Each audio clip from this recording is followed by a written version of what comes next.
ਜੀ ਮੇਰੇ ਸੱਜਣੋਂ ਤੇ ਮਿੱਤਰੋ, ਇੱਕ ਨਵੇਂ ਵਲੌਗ ਦੇ ਨਾਲ ਤੁਹਾਡਾ ਅਬਦੁਰਰਹਿਮਾਨ ਤੁਹਾਡੀ ਖਿਦਮਤ ਦੇ ਵਿੱਚ ਦੁਬਾਰਾ ਪੇਸ਼। ਤੇ ਅੱਜ ਤੁਹਾਨੂੰ ਅਸੀਂ ਆਲਮ ਲੋਹਾਰ ਸਾਹਿਬ ਦੇ ਉਹ ਸ਼ਾਗਿਰਦ ਦੇ ਮੁਤਲਕ ਦੱਸਾਂਗੇ ਕਿ ਜਿਨੇ ਜਨਾਬ ਉਹਨਾਂ ਦਾ ਸ਼ਾਗਿਰਦੀ ਦਾ ਹੱਕ ਅਦਾ ਕੀਤਾ। ਔਰ ਸ਼ਾਗਿਰਦ ਆਲਮ ਸਾਹਿਬ ਦੇ ਬਹੁਤ ਜ਼ਿਆਦਾ ਸਨ, ਲੇਕਿਨ ਇਹ ਸ਼ਾਗਿਰਦ ਨੇ ਕਿਸ ਤਰੀਕੇ ਨਾਲ ਉਹਨਾਂ ਦੀ ਸ਼ਾਗਿਰਦੀ ਦਾ ਹੱਕ ਅਦਾ ਕੀਤਾ, ਇਹ ਕਿੱਥੋਂ ਦੇ ਰਿਹਾਇਸ਼ੀ ਸੀ, ਕਿੰਨਾ ਅਰਸਾ ਆਲਮ ਸਾਹਿਬ ਦੇ ਨਾਲ ਰਹੇ ਔਰ ਕਿਸ ਤਰੀਕੇ ਨਾਲ ਉਹਨਾਂ ਦੇ ਮਰਨ ਤੋਂ ਬਾਅਦ ਵੀ ਉਹਨਾਂ ਦੇ ਨਾਲ ਇਸ ਬੰਦੇ ਨੇ ਵਫਾ ਕੀਤੀ। ਤੇ ਜੈਸਾ ਕਿ ਮੈਂ ਆਪਣੀਆਂ ਸਾਬਕਾ ਵੀਡੀਓ ਦੇ ਵਿੱਚ ਦੱਸਦਾ ਰਿਹਾ ਵਾਂ, ਲੇਕਿਨ ਅੱਜ ਤੁਹਾਨੂੰ ਅਸੀਂ ਇਹ ਸ਼ਾਗਿਰਦ ਦੇ ਮੁਤਲਕ ਦੱਸਾਂਗੇ। ਲੇਕਿਨ ਮੈਂ ਸ਼ੁਕਰਗੁਜ਼ਾਰ ਹਾਂ ਆਪਣੇ ਉਹਨਾਂ ਦੋਸਤਾਂ ਦਾ ਜਿਹੜੇ ਮੇਰੇ ਵੀਡੀਓ ਨੂੰ ਲਾਈਕ ਕਰ ਰਹੇ ਨੇ, ਪਸੰਦ ਕਰ ਰਹੇ ਨੇ, ਸ਼ੇਅਰ ਕਰ ਰਹੇ ਨੇ ਔਰ ਮੈਨੂੰ ਕਮੈਂਟਸ ਕਰ ਰਹੇ ਨੇ। ਤੇ ਇਸ ਵੀਡੀਓ ਨੂੰ ਆਖਰ ਤੱਕ ਤੁਸੀਂ ਆ ਜ਼ਰੂਰ ਸੁਣਨਾ। ਉਮੀਦ ਹੈ ਤੁਹਾਨੂੰ ਬੜਾ ਮਜ਼ਾ ਆਏਗਾ।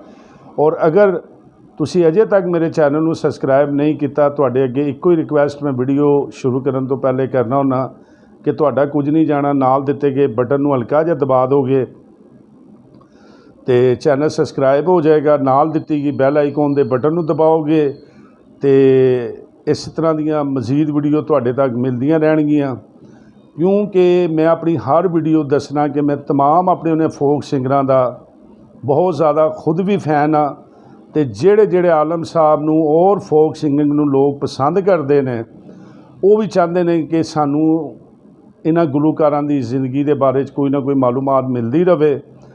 ਤੇ ਮੈਂ ਜਨਾਬ ਉਹਨਾਂ ਤੱਕ ਰਾਬਤੇ ਕਰਨਾ, ਉਹਨਾਂ ਕੋਲੋਂ ਮਾਲੂਮਾਤ ਲੈ ਕੇ ਤੇ ਕੋਸ਼ਿਸ਼ ਹੁੰਦੀ ਹੈ ਕਿ ਸੱਚ ਤੇ ਮਬਨੀ ਜਿਹੜੀ ਹਕੀਕਤ ਹੈ ਉਹ ਤੁਹਾਡੇ ਤੱਕ ਪਹੁੰਚਾਈ ਜਾਏ। ਤੇ ਅੱਜ ਅਸੀਂ ਗੱਲ ਕਰਾਂਗੇ ਉਸ ਖਾਨਦਾਨ ਦੀ, ਜਿਹੜਾ ਖਾਨਦਾਨ ਸਾਰੇ ਦਾ ਸਾਰਾ ਗੁਲੂਕਾਰੀ ਦੇ ਵਿੱਚ ਅੱਜ 50 ਸਾਲ ਤੋਂ ਫੋਕ ਸਿੰਗਿੰਗ ਦੇ ਵਿੱਚ ਜਨਾਬ ਉਹ ਗਾ ਰਿਹਾ ਔਰ ਅੱਲਾ ਨੇ ਉਹਨਾਂ ਨੂੰ ਬੜੀ ਇੱਜ਼ਤ ਸ਼ੋਹਰਤ ਵੀ ਦਿੱਤੀ ਹੈ। ਔਰ ਉਹਨਾਂ ਦਾ ਪੂਰਾ ਖਾਨਦਾਨ ਜਿਹੜਾ ਔਰ ਉਹਨਾਂ ਦੀ ਤਕਰੀਬਨ ਬਰਾਦਰੀ ਦੇ ਲੋਕ ਜਿਹੜੇ ਨੇ ਫੋਕ ਸਿੰਗਿੰਗ ਵਿੱਚ ਛਾਏ ਹੋਏ ਨੇ। ਤੇ ਲੇਕਿਨ ਇਹਨਾਂ 'ਚੋਂ ਇੱਕ ਬੰਦਾ ਐਸਾ ਸੀ ਕਿ ਜਿਹੜਾ ਆਲਮ ਲੋਹਾਰ ਸਾਹਿਬ ਦਾ ਫੈਨ ਹੋਇਆ, ਉਹ ਬੰਦਾ ਸੀ ਸਦੀਕ ਘੁਮਿਆਰ ਜੀ। ਜਨਾਬ ਘੁਮਿਆਰਾਂ ਦੀ ਫੈਮਿਲੀ ਜਿਹੜੀ ਹੈ ਨਾ, ਇਹ ਮੁਕੰਮਲ ਪੰਜਾਬ ਦੀ ਤਾਰੀਖ ਦੇ ਵਿੱਚ ਫੋਕ ਸਿੰਗਿੰਗ ਦੇ ਹਵਾਲੇ ਦੇ ਨਾਲ ਬਹੁਤ ਜ਼ਿਆਦਾ ਛਾਈ ਰਹੀ ਹੈ। ਜਿਹਦੇ ਨਵਾਬ ਘੁਮਿਆਰ, ਫਿਰ ਉਸ ਤੋਂ ਬਾਅਦ ਬੂਟਾ, ਫਿਰ ਹਨੀਫ ਟੈਡੀ, ਅਮੀਨ, ਪੋਮੀ ਸ਼ਹਜ਼ਾਦਾ, ਸਦੀਕ ਘੁਮਿਆਰ, ਲਤੀਫ ਘੁਮਿਆਰ, ਅੱਜ ਕੱਲ੍ਹ ਅਮੀਨ ਟੈਡੀ, ਫੈਸਲ, ਇੰਨੇ ਕੁ ਨਾਂ ਲੈ ਲਈਏ ਕਿ ਤੀਸਰੀ ਨਸਲ ਜਿਹੜੀ ਹੈ ਨਾ ਇਹਨਾਂ ਦੀ, ਉਹ ਜਨਾਬੇ ਵਾਲੀ ਫੋਕ ਸਿੰਗਿੰਗ 'ਚ। ਤੇ ਲੇਕਿਨ ਜਿਹੜੇ ਸਦੀਕ ਘੁਮਿਆਰ ਦੇ ਮੁਤਲਕ ਗੱਲ ਕਰਨ ਲੱਗਾ, ਇਹ ਸਦੀਕ ਘੁਮਿਆਰ ਸਾਹਿਬ ਜਨਾਬ ਨੂਰਪੁਰ ਸ਼ਹਿਰ, ਜ਼ਿਲ੍ਹਾ ਗੁਜਰਾਂਵਾਲਾ, ਤਹਿਸੀਲ ਨੁਸ਼ਹਿਰਾ ਵਿਰਕਾਂ ਦੇ ਰਹਿਣ ਵਾਲੇ ਸੀ। ਭੀੜੀ ਸ਼ਾਹ ਰਹਿਮਾਨ ਦੇ ਵਿੱਚ ਮੇਲਾ ਲੱਗਾ ਔਰ ਆਲਮ ਲੋਹਾਰ ਸਾਹਿਬ ਨੂੰ ਸੁਣਨ ਲਈ ਉੱਥੇ ਗਏ। ਅੱਗੇ ਪਿੱਛੇ ਮਹਿਫਲਾਂ 'ਚ ਘਰਾਂ 'ਚ ਗਾਉਂਦੇ ਰਹੇ। ਲੇਕਿਨ ਜੇ ਭੀੜੀ ਸ਼ਾਹ ਰਹਿਮਾਨ ਦੇ ਵਿੱਚ ਇਹ ਜਦੋਂ ਮੇਲਾ ਵੇਖਣ ਗਏ ਨੇ ਤੇ ਉੱਥੇ ਹੀ ਜਨਾਬ ਇਹ ਉਹਨਾਂ ਦੇ ਆਲਮ ਸਾਹਿਬ ਦੇ ਫੈਨ ਹੋ ਗਏ। ਔਰ ਫੈਨ ਹੋਣ ਤੋਂ ਬਾਅਦ ਇਹ ਜਨਾਬ ਉੱਥੋਂ ਹੀ ਉਹਨਾਂ ਦੇ ਨਾਲ, ਉਹਨਾਂ ਦੇ ਥੀਏਟਰ ਦੇ ਨਾਲ ਵਾਬਸਤਾ ਹੋ ਗਏ।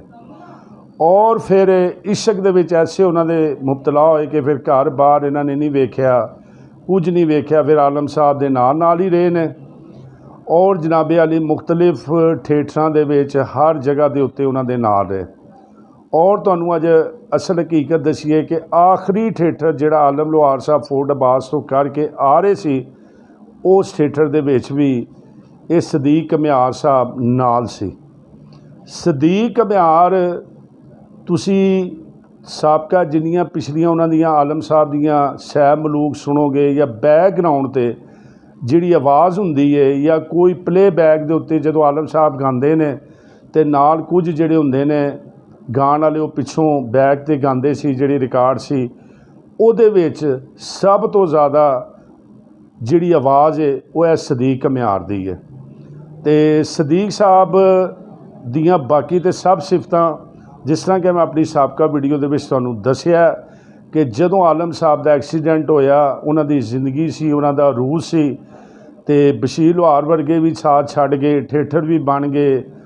ਔਰ ਜਦੋਂ ਆਲਮ ਸਾਹਿਬ ਦੀ ਡੈਥ ਹੋ ਗਈ मौत वाक़या हो गई तो जिन्ने फसली सी ये सारे जनाब दौड़ गए, लेकिन यह कल्ला बब्बर शेर जिहड़ा ये जनाब इन्हें बेवफाई नहीं की। मास्टर इस्माइल साहब दा ठेठर हुंदा सी जिहदे च आलम लोहार साहब गांदे सी, वो मास्टर इस्माइल साहब सी। ते वो परेशान भी हो गए कि हुण किहड़े तरीके नाल मैं अपने ठेठर नूं बहाल करां।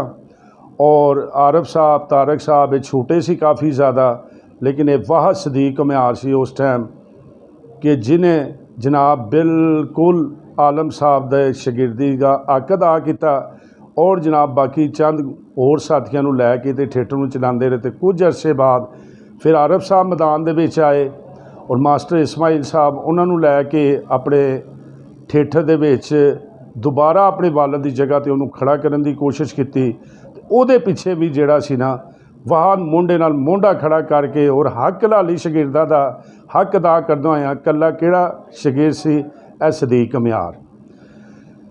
तो फिर जद तक ਉਹਦੀ ज़िंदगी रही आरफ साहब माशाअल्लाह फिर अरूज से रहे और फिर वो बुढ़ापे का भी शिकार होए। तो अज उन्होंने दो साहबजादे जिहड़े ने, एक पोमी शहजादा तो दूजा आसम कम्यार, लेकिन वो नाल लोहार लिखदे। ਇਹ दो बेटे जिहड़े ने ये फिर आरफ साहब के अगों दूजी नस्ल है जिहड़ी उन्हां दी शागिर्द होई।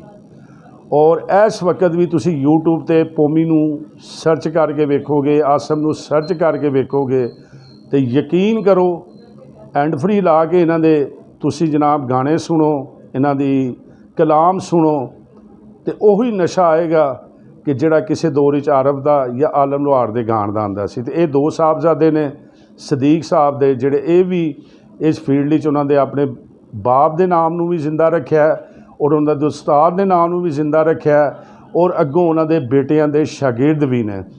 तो यह मालूमात तुहानूं इस तो पहले किसी यूट्यूब ते किसी ने नहीं दसी होनी। तो मैं अज खराजे तहसीन पेश करना सदीक म्यार नूं कि शागिर्द तो बड़े बड़े होए, लेकिन इस तरह के सच्चे ते खरे शागिर्द घट हुंदे ने। जदों तुहाडा अरूज हुंदा है तो हर बंदा ही तुहाडे नाल हुंदा है, तो जदों तुसी दुनिया ते टुर जांदे हो तो सारे ही छड्ड दिंदे ने। काफ कखां दीयां कुलियां रहण खलियां ते चूने गाचे नित ना टैंदियां नहीं। वक़्त औखड़े सौखड़े लंघ जांदे, गल्लां सजणा दीयां याद रहिंदियां नहीं। तो जदों आए बुरा वक़्त तो बंदिया उदों सब छड्ड जांदे ने। तो सलाम है सदीक म्यार नूं। उम्मीद है मेरी अज दी वीडियो तुहानूं ज़रूर पसंद आई होएगी। इनू ज़्यादा तो ज़्यादा शेयर करो, लाइक करो और मज़ीद मेरी इस तरह दी वीडियो वेखण लई मेरे चैनल नूं ज़रूर सबसक्राइब करो। मिलने एक नवी वीडियो दे नाल।